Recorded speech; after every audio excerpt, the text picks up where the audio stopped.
Baik, sebelumnya Assalamualaikum warahmatullahi wabarakatuh. Perkenalkan, nama saya Muhammad Eril dari Universitas Cokro Aminoto Palopo, Fakultas Pertanian Prodi Agroteknologi. Baik, untuk video kali ini saya akan membuat video pembelajaran mengenai komputer.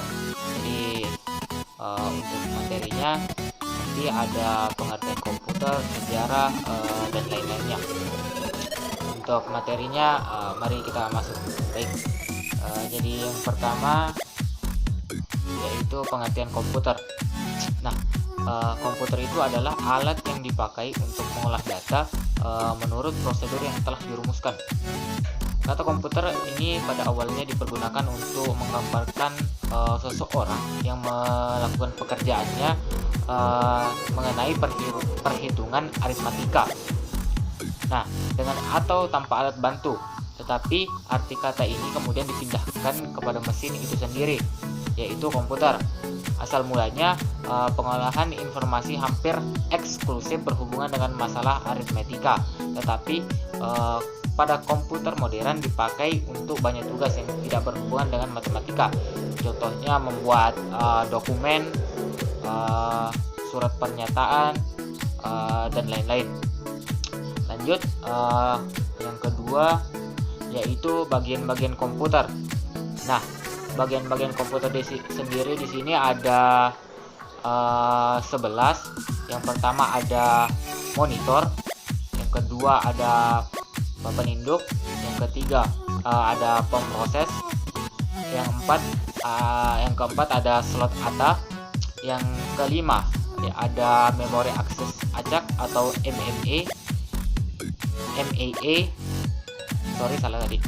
yang keenam slot PCA, yang ketujuh pecatu daya, yang kedelapan ada penggerak cakram optis, yang kesembilan ada cakram keras, yang ke-10 ada papan tombol, dan yang ke-11 ada detikus. Lanjut, yang ketiga ada sejarah komputer. Nah, sejarah komputer sendiri ada 4 generasi sampai sekarang. Jadi yang pertama itu ada komputer generasi pertama pada tahun 1946 sampai 1959. Nah, pada generasi pertama komputer digunakan dalam akademi dan militer, seperti komputer Atanasov Berry, dibuat pada tahun 1937 untuk menyelesaikan sistem persamaan linear dan komputer. Colossus untuk memecahkan kode rahasia Jerman Nazi. Ditambahkan dengan adanya Perang Dunia Kedua, beberapa negara yang terlibat perang berusaha keras untuk mengembangkan komputer untuk mengeksploitasi strategi beserta informasi yang didapatnya. Pendanaan yang besar dari negara perang membuat perkembangan komputer generasi pertama sangat pesat. Perkembangan komputer lain pada masa itu adalah Electronic Numerical Integrator and Computer atau disingkat ENIAC. Nah, lanjut, yang dibuat atas kerjasama antara pemerintah Amerika Serikat dan Universitas Pennsylvania, terdiri dari 18.000 tabung vakum, 70.000 resistor, dan 5 juta titik solder. Nah, komputer tersebut merupakan mesin yang sangat besar dan mengkonsumsi daya sebesar 160 kW. Dirancang oleh John Purvis Eckert dan John Mauchly. ENIAC merupakan komputer serbaguna yang bekerja 1000 kali lebih cepat dibandingkan Mark I.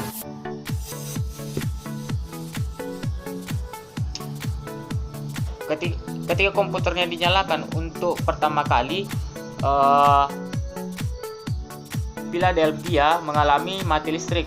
Komputer generasi ini menggunakan tabung vakum untuk menyimpan data dan ukurannya memakan satu ruangan. Jadi komputer generasi pertama ini memiliki ukuran yang sangat besar, tidak seperti yang sekarang yang hanya berukuran kecil sedangnya. Lanjut, generasi yang kedua,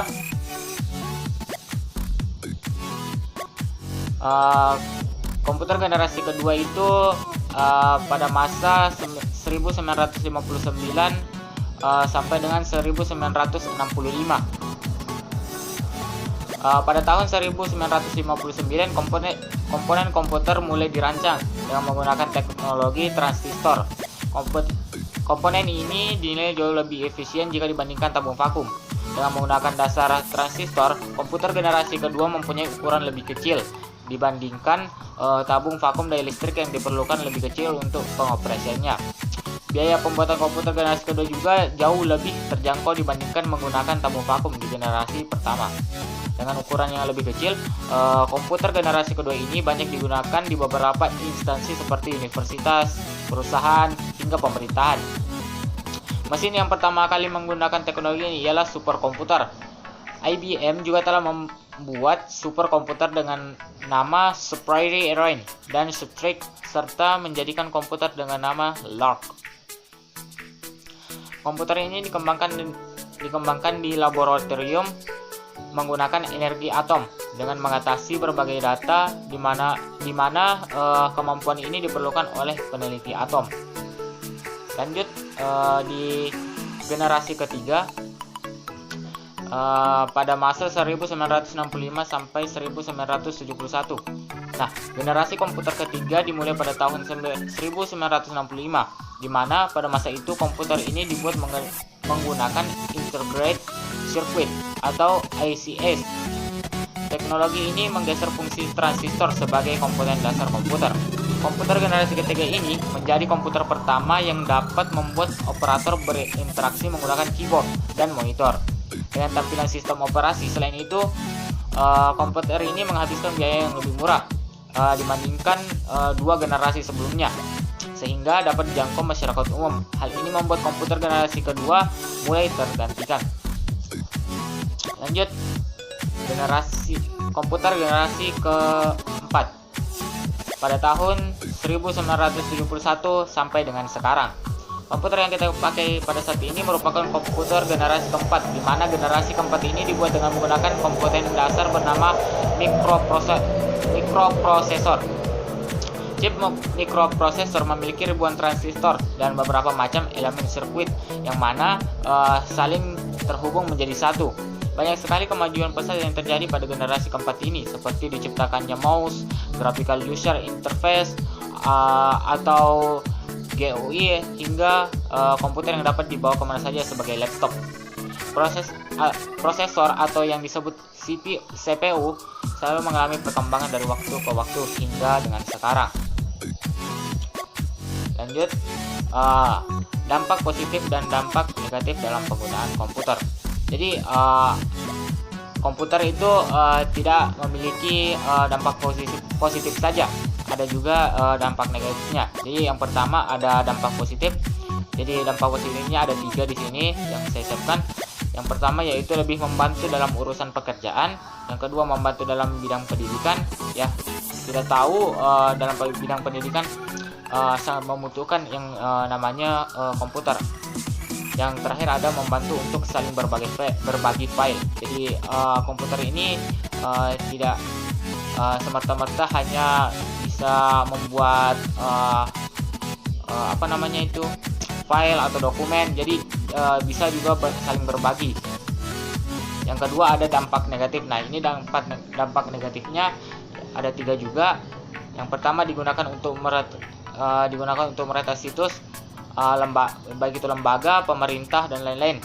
Jadi ada beberapa bisa dibilang hacker yang menyalahgunakan komputer ini untuk meretas situs-situs dari lembaga atau pemerintah suatu negara. Yang kedua itu ada untuk digunakan untuk menutup video yang tidak layak seperti pornografi, kekerasan dan lain-lain. Yang terakhir ada membuat seseorang kecanduan. Jadi apabila kita menggunakan komputer, biasanya ada perasaan untuk selalu atau ketergantungan dalam menggunakan komputer itu sendiri. Lanjut, ada tips untuk menghindari dampak negatif dari penggunaan komputer dari saya, yaitu yang pertama tidak terlalu tergantung pada komputer karena kita tahu komputer itu membuat kita kecanduan untuk selalu memakainya.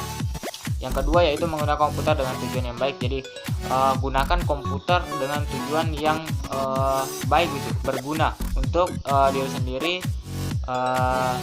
bangsa dan negara. Baik, mungkin itu saja dari saya, kurang lebihnya mohon dimaafkan. Apabila ada salah kata atau perkataan dari saya, mohon dimaafkan. Saya akhiri dengan ucapan wabillahi taufiq wal hidayah. Wassalamualaikum warahmatullahi wabarakatuh.